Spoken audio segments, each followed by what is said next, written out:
This was a fun project, and the supplies were pretty easy to come by. Brown paper, mixed media paper, my old trusty matte medium, some gel medium, a paintbrush, and an X-Acto knife, and that's all we need. Oh, and I almost forgot, some yellow acrylic paint and some black acrylic paint. This is cadmium yellow light, cadmium yellow medium, and Mars black. Oh, and I almost forgot, this is semi-transparent red mahogany wood finish by Minwax. Can't forget that. Now we can get started. I was staining some wood when I had the idea that maybe I could also stain some brown paper. It might make a nice complementary color to the brown of the brown paper. So I tried it out, and I think it's actually kind of cool.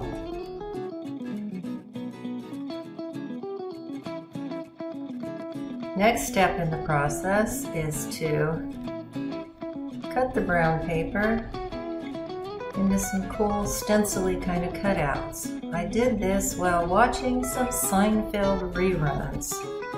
The whole process took me about 3 episodes, I think. I don't use all of the cutouts that I created during my Seinfeld binge in this project. I've saved some of them to use for later. This right here is the piece that I end up using for this particular project. It's so much fun to cut these out, and I just do it completely randomly.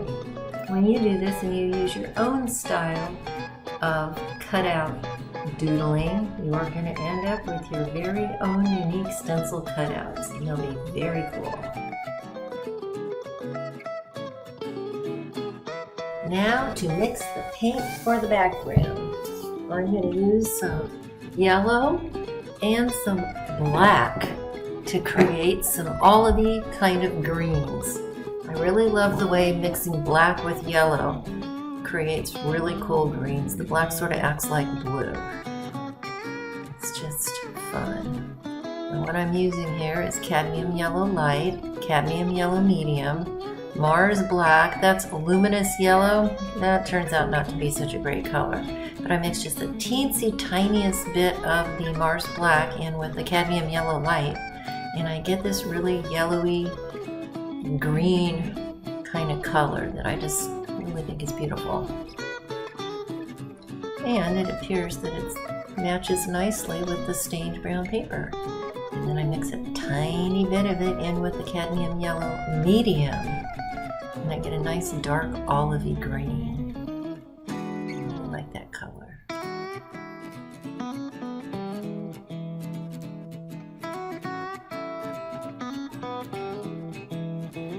Now I'm going to try and mix a tiny bit in with that luminous yellow, and not so happy with that particular color. Not exactly what I was looking for, so we will just eliminate that one. Now, maybe if I mix the two together, we'll see what I can come up with. I really like this combination color, it's kind of pretty. Looks nice with the dark brown stained brown paper too. Nope, not gonna try that. I'm gonna try adding just a touch of titanium white to see if I can make the color a little bit brighter and creamier.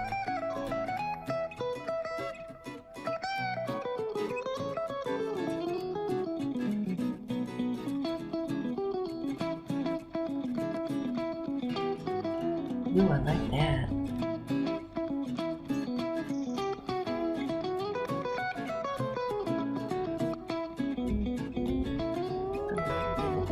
That other color too. It looks kind of brightens it up a bit. I like those colors now.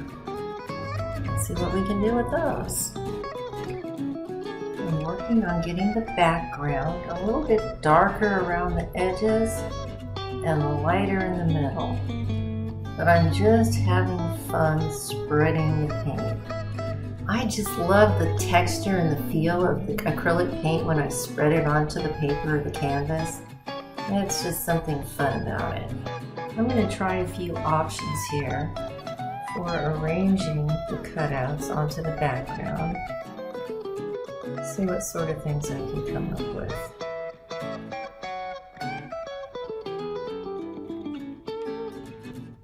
I like that, but I want to use more of the background. I want to make a larger composition.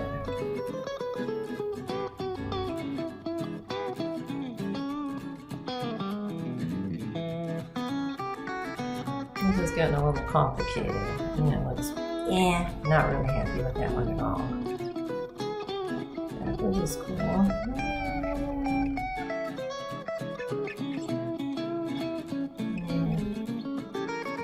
Yep, there we have it. Simple is better. I even turned it around and I'm using the lighter portion of the dark brown stain because I have it upside down. Yeah, and just arrange it, center it on the background. I think I like that. Now, I'm going to glue it down with some of my trusty matte medium. Using a fairly good amount, not being sparse with it at all.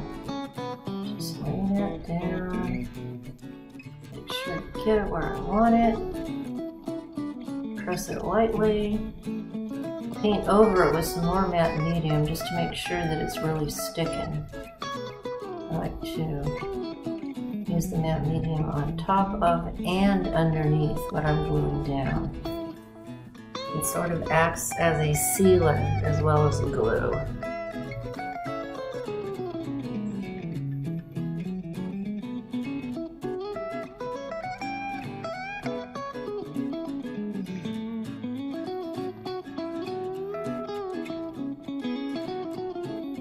Just make sure you get all the little edges 100% glued.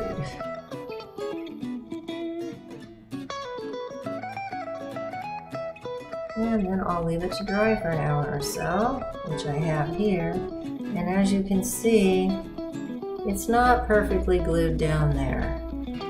There's some little lumps and bumps and pieces that were missed. But we can fix that. It's not going to be hard. I'm just going to dampen the surface a bit here. And then I will cover the surface with some parchment paper. I see these pieces to use over and over again. Cover with them with some super flat sheets of wood. And a couple of very heavy cement blocks. And we'll leave that for a little while.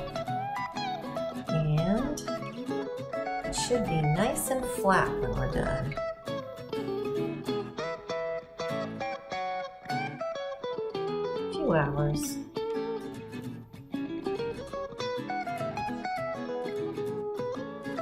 Take them off.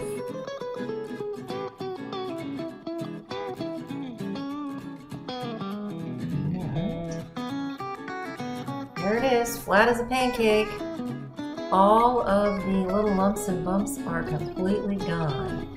And I want to make sure that I have a really good finish and a protective layer on top of this. So I am spreading on some gel medium. I'm using gel medium instead of matte medium because it is less liquid and less likely to recreate the lumps and bumps. And now I'm going to figure out how I want to crop this thing.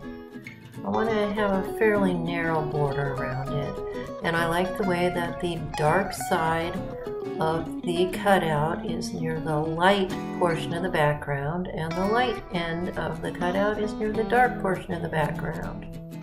So we'll see what we can do to get this thing all nice and chopped up.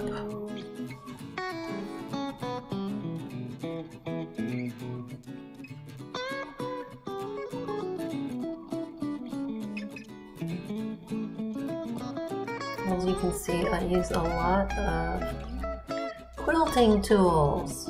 They seem to work very well. I love this mat board, and I love the quilting rule. And I'm using the weight of my knee to make sure that the quilting ruler does not slip on the mat board.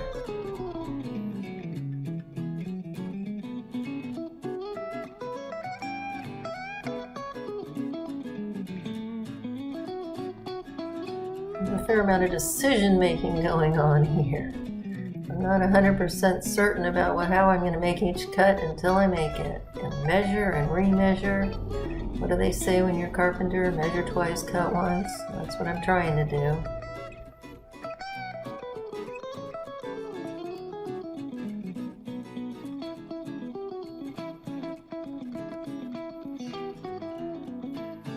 Okay, good proportions. And here's a close-up of the final piece, and you can see it's flat.